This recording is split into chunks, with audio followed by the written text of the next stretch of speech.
नदियों सा सूखा किनारा हूं मैं, नदियों सा सूखा किनारा हूं मैं, आंधियों से लड़ा मिनारा हूं मैं, आंधियों से लड़ा मिनारा हूं मैं। उलझने आई है, उलझने आई है इस जिंदगी में, उलझने आई है बहुत इस जिंदगी में, लेकिन अब न रुकने वाला सितारा हूं मैं, लेकिन अब न रुकने वाला सितारा हूं मैं।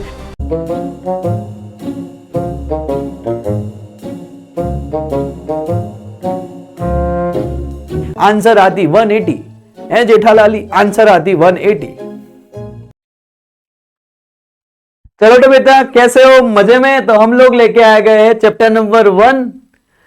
तो हमने बोला था आपको कि हम लोग जेई मेन के 2025, 24, 23, 21 और 2019 तक के जो लास्ट 5 to 6 ईयर के पेपर्स है उसके सारे क्वेश्चन हम लोग करवाएंगे। तो बेटा मैंने 2025 जनवरी अटेम्प्ट और अप्रैल अटेम्प्ट सॉल्व कर दिया है, वो यूट्यूब पर है, आप लोग देख लीजिए। उसके अलावा 2024 का अप्रैल अटेम्प्ट सॉल्व हो गया है, ये है 2024 का जनवरी अटेम्प्ट, ठीक है? ओके, तो बेटा साथ साथ में नोट्स बनते रहिए, ज्यादा क्वेश्चन नहीं है, देखो सिर्फ 10 या 12 क्वेश्चन है, लेकिन क्वेश्चन जो है बहुत ही बढ़िया क्वेश्चन है। मतलब आप लोगों ने कुछ कुछ कॉन्सेप्ट देखे होंगे और कुछ कुछ नए क्वेश्चन भी है उसमें साथ साथ में, तो नोट्स भी साथ साथ में बनाते रहो और दिन के 10 या 20 क्वेश्चन आराम से आप लोग देख सकते हो, आराम से। तो रोज थोड़ा थोड़ा करोगे तो आराम से आगे जाके कवर अप हो जाएगा, ठीक है? चलो अब आगे निकलते बेटा। तो क्वेश्चन नंबर 1 2024 1 फरवरी शिफ्ट 1 बोल रहा है कि two identical charged spheres are by the string of equal length. The string makes the angle theta with the each other when the suspended water in the angle remains same. Okay, in the density of material. चलो बेटा एक question हमने classroom में करवाया हुआ है, बहुत लोग पूछ रहे हैं कि सर नोट्स कैसे मिलेगी, सर आपकी नोट्स चाहिए, आपका फॉर्मूला वाली शीट चाहिए, आपकी शॉर्ट नोट्स चाहिए। तो वो सारी नोट्स के लिए आप लोग द मून फिजिक्स के जो ऑफिशियल नंबर है जो डिस्क्रिप्शन में दिया हुआ है उस पर हाई मून फिजिक्स लिख के भेज दीजिए, तो मैं आपको सारी नोट्स प्रोवाइड कर दूंगा। जैसे बेटा एक क्वेश्चन है, अभी ये क्वेश्चन देखना ही नहीं था, ये क्वेश्चन देखने वाली बात ही नहीं है, ये सीधा ट्रिक से सॉल्व होने वाला था कि ट्रिक थी k is equals to density of object by density of object minus density of liquid. एक लाइन का क्वेश्चन था, देखो डेंसिटी ऑफ ऑब्जेक्ट है 1.5, डेंसिटी ऑफ लिक्विड है 1, तो 1.5 यहां पर आएगा 1.5 माइनस 1, तो 1.5 बाय 0.5 आंसर बन गई 3, इजी। तो एक लाइन का क्वेश्चन है, तो सारी ट्रिक वाली जो है नोट्स वो मैंने दे रखी है, प्रोवाइड करके दे रखी है। देखो ध्यान देखो कि बहुत ही खूबसूरत केस है, ये बहुत ही खूबसूरत क्वेश्चन है। क्या बोल रहा है देखो, क्वेश्चन देखो कि सपोज अ यूनिफॉर्मली चार्ज्ड वॉल, ओके, तो मेरे पास एक वॉल है, ओके, मैं बात समझ, यूनिफॉर्मली चार्ज्ड वॉल है मेरे पास। चलो बात समझ लेते हैं कि सपोज मेरे पास जो वॉल है वो यूनिफॉर्मली चार्ज्ड एक वॉल है, okay. Provide a uniform electric field 2 into 10⁴, तो वो यहां से इलेक्ट्रिक फील्ड निकाल रहा है, इलेक्ट्रिक फील्ड की वैल्यू बोल रखी है 2 into 10⁴ न्यूटन पर कूलम, ओके।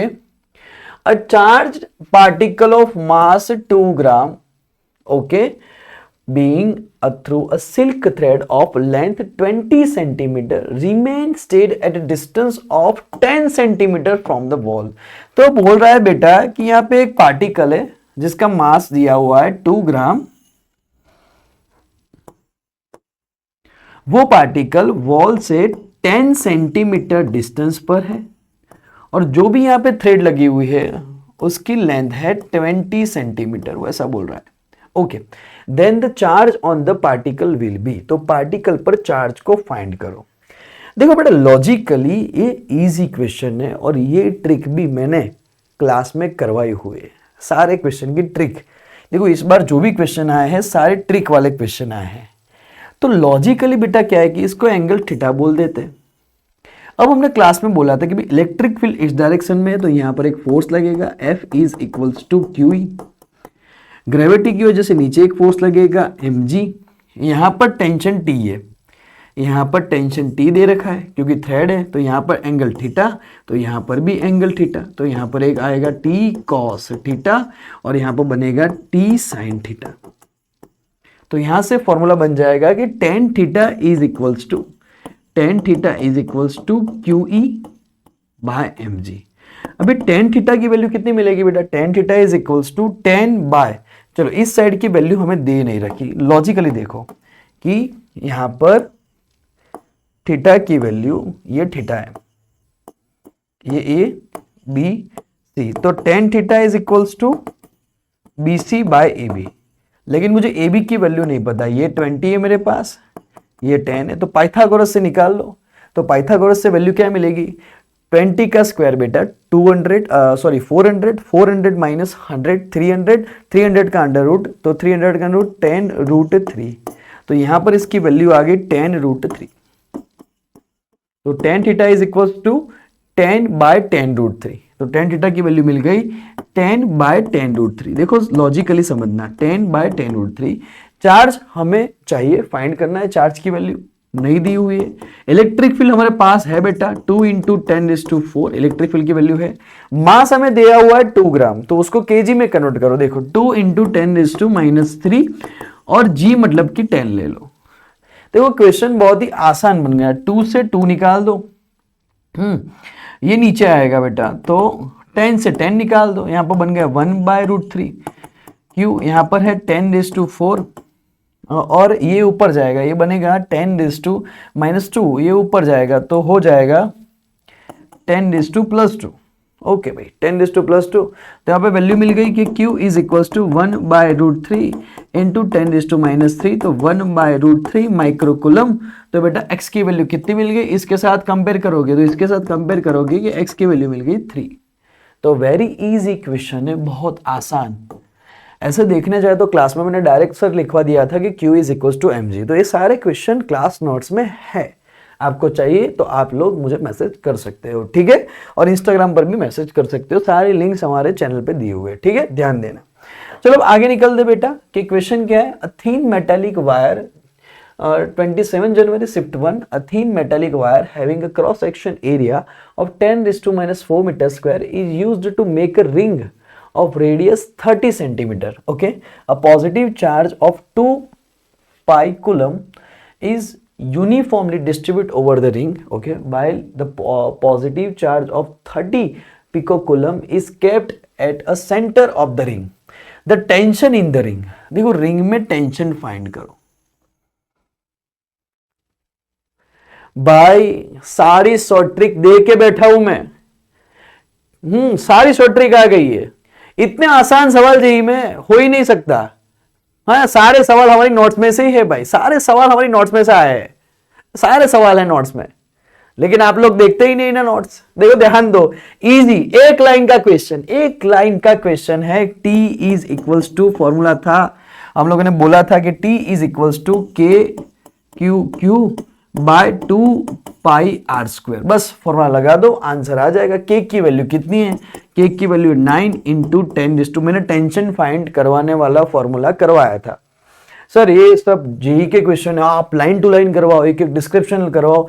बेटा देखिए सॉल्यूशन है, बात समझ मेरी, ये सॉल्यूशन है। अभी इसमें मैं ट्रिक ही दूंगा। ये टेंशन वाला क्वेश्चन 3-4 बार आया हुआ है, तो ये ट्रिक ही मिलेगी भाई, ये ट्रिक रट ले तू भाई, ये ट्रिक ही आने वाली है। फिर वहां पे तू जेईई में डिराइव करने जाएगा तो फिर टाइम ही नहीं रहेगा ना भाई। तो जेईई किस बात की, कॉम्पिटिशन किस बात की, ठीक है। तो 9 इंटू 10⁻⁹, यहाँ पे देख क्यू की वैल्यू कितनी है, तो क्यू की वैल्यू मुझे दे रखी है 2 पाई कूलम, और स्मॉल क्यू की, कैपिटल क्यू की वैल्यू है 3 पिको कूलम, तो 30 इंटू 10⁻⁻12। ओके, एरिया की तो जरूरत नहीं है। हाँ, रेडियस, तो रेडियस मेरे पास है 30 सेंटीमीटर, तो 30 इंटू 10⁻², 30 इंटू 10⁻²। ओके, चलो यहां से कैंसिल हो जाएगा, 30 से 30 गया, 2 पाई से 2 पाई गया, चलो 3 से 3 गया, तो 3 इंटू 10⁻⁹ इंटू 10⁻⁻12। ओके, यहाँ पे नीचे 10⁻⁻4 और 10⁻⁻3, 3 इंटू 10 ये ऊपर जाएगा, 10⁻+12 -12 0, आंसर मिल गया 3। इजी है, 3 न्यूटन, वेरी इजी। तो सिंपल क्वेश्चन है, सारे नोट्स में से भाई, ससुर सारे नोट्स में से पूछ लिए क्वेश्चन, लेकिन आप लोग है ना यार करते नहीं हो। ठीक है, ओके चलो आगे निकलते हैं। चलो बेटा एक क्वेश्चन है कि C1 and C2 are the two hollow cube enclosing a charge 2q and 3q in the figure. The ratio of the electric flux, बेटा फ्लक्स की वैल्यू मुझे पता है कि flux is equals to, formula है मेरे पास Q in by epsilon naught. Very easy है। तो देख एक तो है 2q और एक तो है 3q, तो समझ कि 2q वाले की वैल्यू कितनी होगी बेटा, 2q वाले की वैल्यू होगी कि 2q बाय एप्सिलॉन नॉट। अभी तो आउटर की बात कर, तो आउटर वाला है तो उसमें 3q और 2q दोनों है। इनर जो क्यूब दिया है उसमें सिर्फ 2q, लेकिन आउटर जो क्यूब दिया है उसमें 3q और 2q दोनों है, both are 3q plus 2q is equal to 5q। जो आउटर है मेरे पास, जो आउटर है मेरे पास उसमें है 5q बाय एप्सिलॉन नॉट। चलो इन दोनों का रेशो लेना है, चलो तो रेशो ले लो बेटा कि 2q by epsilon naught by 5q by epsilon naught. चलो q by epsilon naught cancel हो गया, आंसर आ गई 2 बाय 5, 2 जेम 5 मेरा आंसर है। ओके यहां तक समझ में आ गई C1 और C2, easy question, very easy. Two charges of -4 microcoulomb and +4 microcoulomb are placed at the point of 104 and 2 -15 located in the electric field. Okay. In the magnitude of the torque, okay, torque मुझे निकालना है बेटा, तो torque का formula पहले तो लिख दे कि torque is equals to क्या है, P क्रॉस E। देख मेरे पास दो चार्ज है, एक माइनस एक प्लस है, तो टॉर्क निकाल पाएगा। यहाँ पे -4 माइक्रोकूलम है बेटा और यहाँ पे +4 माइक्रोकूलम है। इन दोनों के बीच में डिस्टेंस कितना है, तो ये है 104 और यहाँ पर है चार्ज 2 -1 और 5। ठीक है, तो पहले तो डायपोल की वैल्यू निकाल दे, लेकिन डायपोल की वैल्यू निकालने के लिए तुझे डिस्प्लेसमेंट निकालना पड़ेगा कि डिस्प्लेसमेंट इज इक्वल्स टू, देख कि 2 में से एक निकला तो यहाँ पे सिर्फ आई कैप, -1 में से 0 गया तो माइनस जे कैप, 5 में से 4 गया तो प्लस के कैप। तो तुझे आर की वैल्यू मिल गई यहाँ पर, इसमें से ये माइनस कर दिया, तुझे आर की वैल्यू मिल गई। अब डायपोल का फॉर्मूला क्या है बेटा, तो डायपोल का फॉर्मूला है dipole is equal to Q into L. Okay, Q की वैल्यू कितनी मिली है तुझे, तो क्यू है 4 इंटू 10⁻⁻⁶। ओके, और लेंथ कितनी मिली है, तो लेंथ है तुम्हारे पास आई माइनस जे प्लस के, तो तुझे डायपोल मिल गया, डायपोल की वैल्यू मिल गई। अब क्या बोल रहा है कि टॉर्क निकाल लो, तो टॉर्क की वैल्यू क्या है बेटा, तो टॉर्क की वैल्यू है P क्रॉस E। चल P की वैल्यू क्या है, तू निकाल दे P की वैल्यू कि 4 into 10⁻⁶ into I minus J plus K और क्रॉस E। चलो क्रॉस E, तो E की वैल्यू क्या है बेटा 20 आई कैप। ओके, लेकिन 20 I cap volt per centimetre है, 0.20 I cap V by CM centimetre है, तो कन्वर्ट कर दे उसे कि V बाय 10⁻² मीटर, ये ऊपर जाएगा तो 20 into 10⁻², 0.20 into 10⁻² volt by metre. तो आंसर क्या मिल गया बेटा कि 0.20 इंटू 10⁻² है, तो मिल गया 20। इजी। मैंने 20 क्यों लिखा था बेटा, ये वोल्ट पर मीटर में कन्वर्ट कर दिया, ये वोल्ट पर सेंटीमीटर में, नीचे आएगा 1 सेंटीमीटर 10⁻² मीटर, ये ऊपर जाएगा तो 10⁻²। इजी। ओके, समझ में आती कि नहीं आती, यहां तक समझ में आती, आती कि नहीं आती, समझ में आती। ओके, तो समझ में आती तो हम आगे करवाती, तो तुम ध्यान देती और तुम नोट्स बना दी, आलस मत कर दी, ध्यान यहां पे दे दी। चल टॉर्क का फॉर्मूला क्या है बेटा, बोल कि ये है 4 इंटू 10⁻⁻⁶। चल आई के साथ आई, फिर जे के साथ आई, आई के साथ आई तो आई क्रॉस आई 0, मुझे पता है भाई कि सर आई क्रॉस आई तो कि 0, मुझे पता है सर जे क्रॉस जे तो 0, और मुझे पता है सर के क्रॉस के तो 0। तो आई के साथ आई 0। चलो जे के साथ आई बेटा, जे के साथ नहीं निकालो, जे क्रॉस आई तुम निकाल दे कि आई है, यहाँ पे जे है, यहाँ पे के। समझना बेटा, जे को आई के साथ कर दे, जे क्रॉस आई तो माइनस के, माइनस आगे लिख, माइनस आगे लिख दे, पहले माइनस आगे लिख। चल जे क्रॉस 20 आई, इसकी बात खत्म कर, प्लस के क्रॉस 20 आई। चल समझते, के क्रॉस 20 आई 11th का कॉन्सेप्ट है, तो भूल गया होगा। तो जे क्रॉस आई बेटा तो माइनस के, बात समझना, तू बात समझना, जे क्रॉस आई तो माइनस के और 20 तो रहेगा तो प्लस 20 के, क्योंकि यहां पे माइनस के और आगे माइनस। ओके, चल के क्रॉस आई, तो के क्रॉस आई तो तुझे जे मिलेगा, तो 20J, बात समझ में आ गई सर? ओके, तो 20 को कॉमन निकाल दे भाई कि 4 इंटू 20 इंटू 10⁻⁻6, यहां पे K प्लस J रहेगा। ओके, 20 को कॉमन निकाल दे, तो 20 को कॉमन निकाल दिया तो क्या बचेगा? 80, तो 80, तो 8 इंटू 10⁻5। ओके, और यहां पे इसका मॉड निकाल दे तो 1 स्क्वायर प्लस 1 स्क्वायर, तो √2, तो 8 इंटू 10⁻5 इंटू √2, तो यहां पे अल्फा की वैल्यू कितनी मिल गई बेटा? तो 2। इजी है क्वेश्चन, वेरी वेरी इजी। थोड़ा लॉजिक लगाओ बेटा, थोड़ा लॉजिक लगाना पड़ेगा, बाकी क्वेश्चन में कुछ नहीं है। हाँ, 11th का बेस आने ही वाला है, इसलिए मैं आप लोगों को बोल रहा था भाई कि 11th में 11 देख लो। अब 12th में 11 आ रहा है, तो ये लोग अटक रहे हैं यहाँ पे कि सर I क्रॉस J कैसे किया, K क्रॉस J कैसा है। वो 11th में लॉजिकली करवाया था, फिर भी मैं यहाँ पे लिख रहा हूं, बोलो आपके लिए। चलो बेटा, question number 7, 2 charge of 5Q and -2K are situated at the point of 3A - 5 respectively. The electric flux through the sphere of radius 4A. चलो ओके बेटा, ध्यान दें कि 2 चार्जेस है, एक है 5Q और एक है मेरे पास 2Q। ओके, 5Q की वैल्यू 3A पर।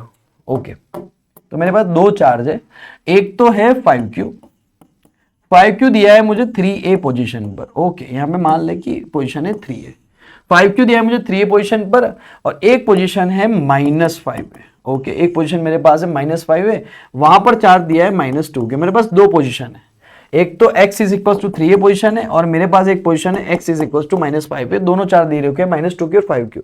उसने बोला है कि the electric flux to the sphere of radius 4A, तो 4A वाले रेडियस के लिए फ्लक्स निकालो। बेटा 4A रेडियस वाला फ्लक्स मतलब कि 4A रेडियस मतलब यहां से कितनी होगी, तो ये 5Q है, तो मान ले कि 4A रेडियस यहां पर होगी कुछ, ये मान ले कि 4A रेडियस हो रही है, तो जो बन रहा है वो इतना बन रहा है। यहां पर भी 4A रेडियस है बेटा, तो 5A वाली जो बात है, जो x इज इक्वल टू 5 है, वो इसके अंदर आने ही नहीं वाला। लॉजिकली तो देख, ये 5Q है, x इज इक्वल टू 3 पर है। लॉजिक देख कि 5Q x is equal to 3 पर है, और यहां पर लॉजिक देख कि जो 2Q है वो x इज इक्वल टू 5 पर है, और रेडियस दे रखी है 4, तो ये जो 5 वाला है उससे बाहर निकल गया, तो यार कितना हो गया कि flux is equals to Q in by epsilon naught. तो आंसर आ गई 5Q by epsilon naught. Logically option number B.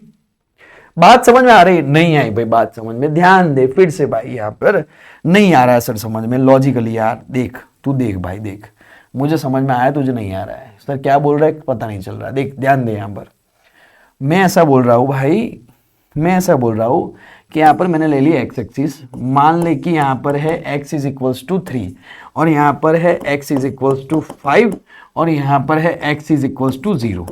समझना बात।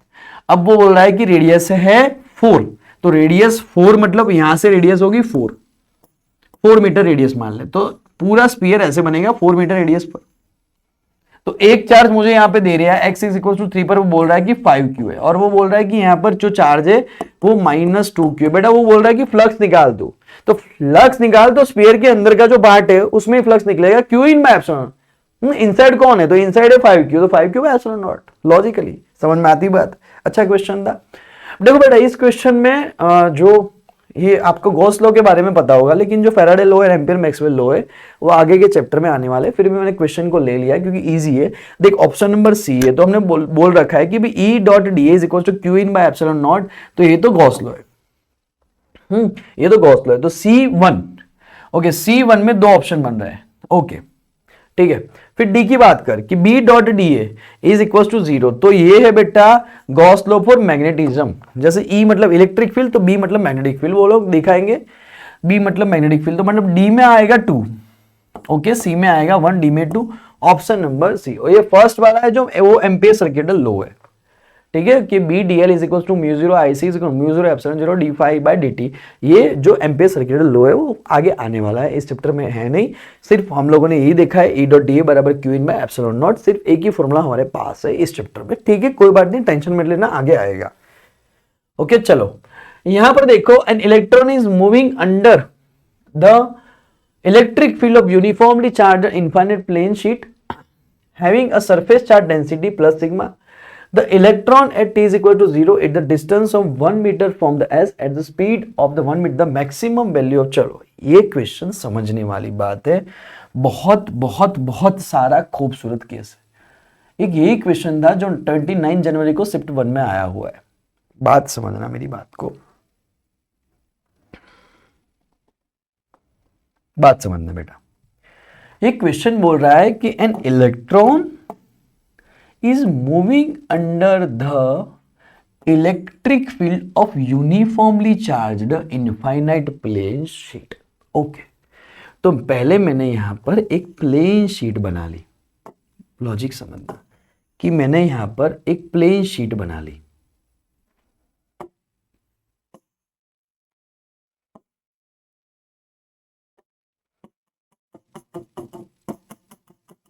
मैंने यहां पर एक प्लेन शीट बना दिया। बात समझना,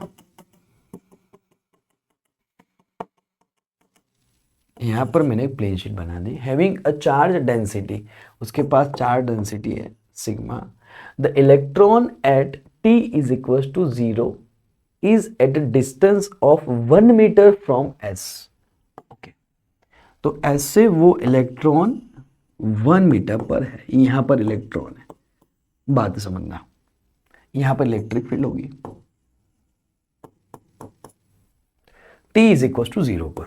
बात समझना, has a speed of 1 metre per second. वो बोल रहा है कि इसकी जो स्पीड दे रखी है बेटा, मतलब स्पीड मान ले या वेलोसिटी मान ले, वो 1 मीटर पर सेकेंड है। लॉजिक देख, इसकी वेलोसिटी है 1 मीटर पर सेकेंड। ओके, लेकिन सर प्रॉब्लम है क्या कि हम लोगों को पता है कि भी इलेक्ट्रिक फील्ड इस डायरेक्शन में है तो फोर्स लगेगा इस डायरेक्शन में। हम लोगों को पता है कि इलेक्ट्रिक फील्ड इस डायरेक्शन में है तो फोर्स लगेगा इस डायरेक्शन में। तो यहाँ पे 90% स्टूडेंट गलती करेंगे। वो लोग मान लेंगे कि इलेक्ट्रॉन, और इसने दे भी रखा है कि जो इलेक्ट्रॉन है उसकी स्पीड है 1 मीटर पर सेकेंड। तो 90% स्टूडेंट यहाँ पर ये मान लेंगे कि ये 1 मीटर पर सेकेंड है। 90% स्टूडेंट ने गलती करके आए। ध्यान दे बात को तो समझ। फिर उसने क्या बोला है, द मैक्सिमम वैल्यू। वो बोल रहा है तू बात को समझ, the maximum value of sigma is the electron strikes S at t is equal to 1 second. तो वो बोल रहा है कि 0 से 1 सेकेंड पर इलेक्ट्रॉन यहां पर स्ट्राइक कर रहा है। तो सिग्मा की मैक्सिमम वैल्यू निकाल। अब लॉजिकली तो बात को समझना है। यहाँ पे क्वेश्चन थोड़ा ट्रिकी है, थोड़ा नहीं बहुत ज्यादा ट्रिकी है। लॉजिकल बात को समझ कि यहां पर 1 मीटर पर सेकेंड वैल्यू होगी तो सिग्मा की वैल्यू मैक्सिमम चाहिए नहीं, क्योंकि ये तो इजीली आ जाएगा। बात समझ कि यहां पर 1 मीटर पर सेकेंड जो वेलोसिटी होगी तो वो इजीली चला जाएगा प्लेट पर। वो तो इजीली प्लेट पर चला जाएगा, कोई जरूरत ही नहीं है उसे। बात समझ कि यहां पर 1 मीटर पर सेकेंड होगा तो वो तो प्लेट में इजी चला जाएगा। तो सिग्मा की वैल्यू मैक्सिमम कब होगी? मैक्सिमम तब होगी भाई, तो लॉजिक समझना कि सिग्मा की वैल्यू मैक्सिमम तब होगी जब जो इलेक्ट्रॉन है वो इस डायरेक्शन में निकले, इस डायरेक्शन में निकले, और फिर सिग्मा की वैल्यू मैक्सिमम है, उसकी वजह से आगे निकल पर फिर से यहां पर प्लेट पर स्ट्राइक हो जाए और टाइम मिले 0 से 1 सेकेंड। बात समझ।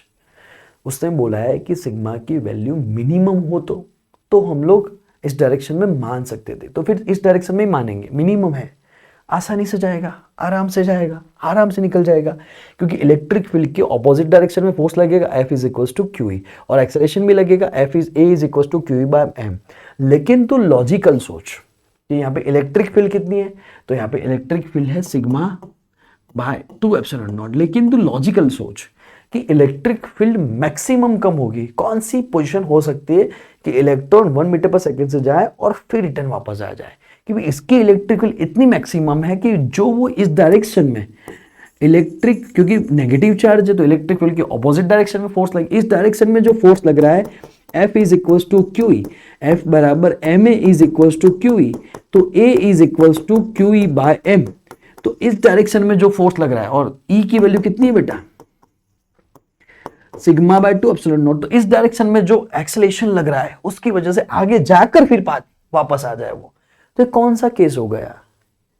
तो 11th की बात हो गई यहाँ पर सर। 11th में वो टावर वाला केस था, याद करो, मोशन अंडर ग्रेविटी में टावर वाला केस, कि भाई यहाँ पर एक टावर है, यहाँ पर एक बॉल u वेलोसिटी से ऊपर गया और t टाइम पर नीचे आ गया।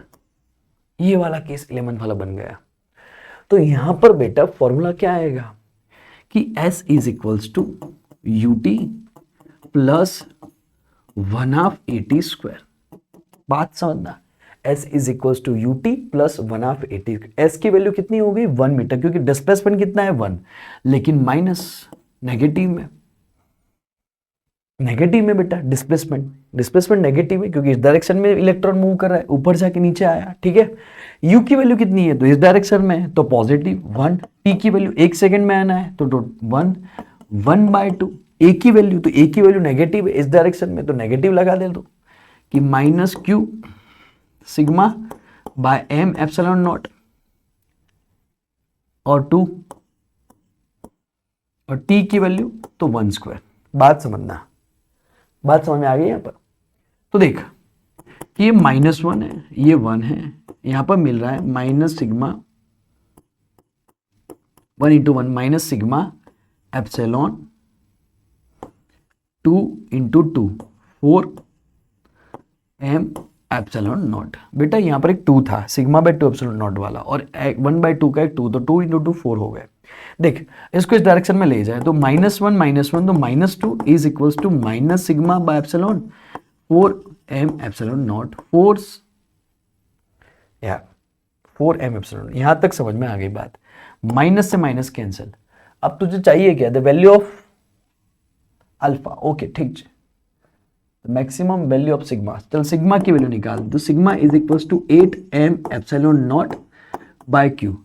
तो देख बेटा m epsilon naught by e के आगे अल्फा है, ये बोल रहा है कि m epsilon not e into alpha. Answer ऐसा बोल रहा है, समझ। तो e मतलब q, m और एप्सिलॉन, तो अल्फा की वैल्यू कितनी होगी? 8। तो यहाँ पे अल्फा की वैल्यू कितनी आएगी? 8। तो very very sweet tasty question है। क्या बोलते हैं इसको? टेस्टी क्वेश्चन है, वेरी वेरी टेस्टी क्वेश्चन, बहुत ही अच्छा क्वेश्चन है। एक बार रिपीट कर लेना, कॉन्सेप्चुअली क्वेश्चन है, 11th और 12th का कॉन्सेप्ट आया हुआ है, अच्छा question, question of the day बोल सकते हैं।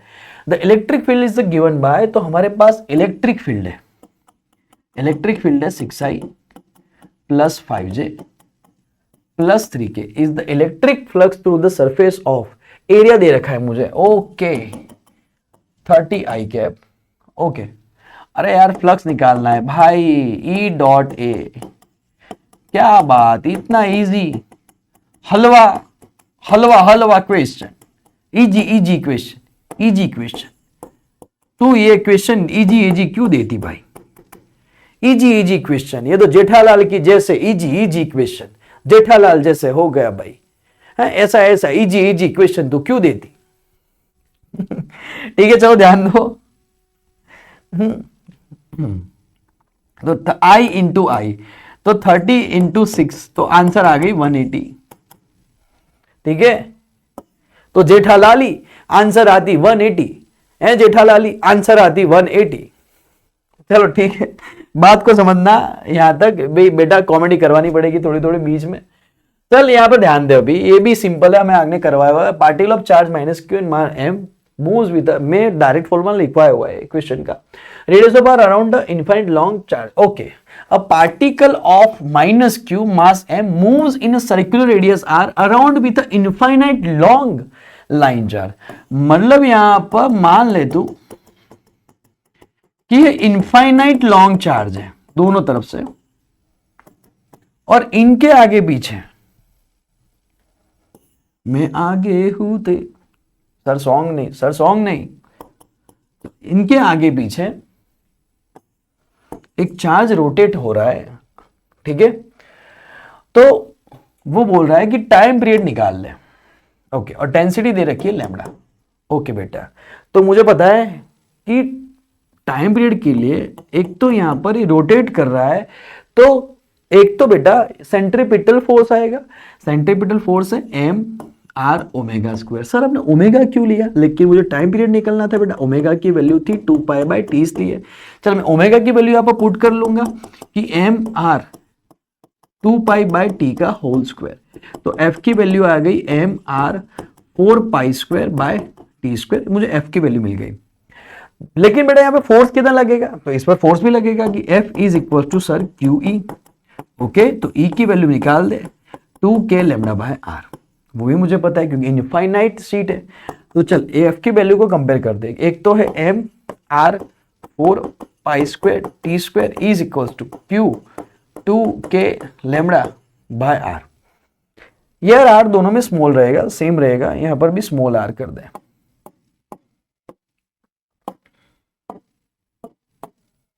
ओके चल, वो बोले टाइम पीरियड निकाल ले, तो टाइम पीरियड तू निकालेगा तो आंसर आएगा ऑप्शन नंबर 2। ठीक है, निकाल ले भाई, हो जाएगा ये, निकाल ले यार। एम आर 4π², यहां पर भी यार नीचे 2k λ/t² और फिर t को यहां पर अंडर रूट लगा दे, निकाल ले, आंसर आ जाएगा। ठीक है, यहां अभी इतना तो समझ में आ रहा है अभी। चलो यहां पर क्वेश्चन नंबर 12, तो फिर से वो सेम क्वेश्चन हो गया बेटा। देख के two identical charge of the ring of the length of make angle with 37 degree. मुझे दे रखी है लिक्विड डेंसिटी ऑफ लिक्विड और वो बोल रहा है कि डेंसिटी ऑफ स्फीयर। तो सेम क्वेश्चन, तो हमारी जो ट्रिक थी वो ट्रिक सेम, कि यहाँ पे ट्रिक क्या थी बेटा कि k is equals to sigma by object by liquid. तो 1.4 minus 0.7 1.4/0.7 answer two. Easy question, very easy easy. देखो टू चार्ज Q एंड 3 का separate by distance R in the distance, ये भी इजी क्वेश्चन बेटा। दो चार्ज है, एक Q है और एक 3Q है, इन दोनों के बीच में डिस्टेंस R ले लिया उसने। ठीक है, और यहां से वो बोल रहा है कि स्मॉलेस्ट चार्ज से जो डिस्टेंस है, जो स्मॉलेस्ट चार्ज से डिस्टेंस है वो x है। तो यहां पर भी हमने बोला है कि x is equal to d/√n+1, ये भी हमने करवाया हुआ ट्रिक है, इजी ट्रिक है, सब लोग करवाते हैं। तो r is equal to √n, n की वैल्यू कितनी है 3, √3+1, तो आंसर आ गई ऑप्शन सी, इजी। चलो 14 नंबर का क्वेश्चन है कि force between 2 point charge Q1 and Q2 in the vacuum of R। Okay, तो F is equals to K Q1 Q2/r²। ठीक है, तो F is equals to 1/4πε0 Q1 Q2/r²। फिर वो बोल रहा है कि force between them when placed in a medium. Okay, तो वो मीडियम पे पुट करेगा बेटा, तो डिस्टेंस हो गई है r/5। जब मीडियम पे वो डाल रहा है कि भाई Q1 और Q2 चार्ज को जब वो मीडियम पे डाल रहा है तो डिस्टेंस हो गई r/5। तो हमारे पास formula F medium is equal to 1/4πε0m Q1 Q2/r/5 का होल स्क्वायर। ओके, तो FM इज इक्वल टू 1/4π, हमने फॉर्मूला करवाया था मोर, याद रखो, मोर MOR मोर। ठीक है, तो ε0 इंटू ε0 इंटू Q2 यहाँ पर हो जाएगा 25, यहाँ पर बन जाएगा बेटा r²।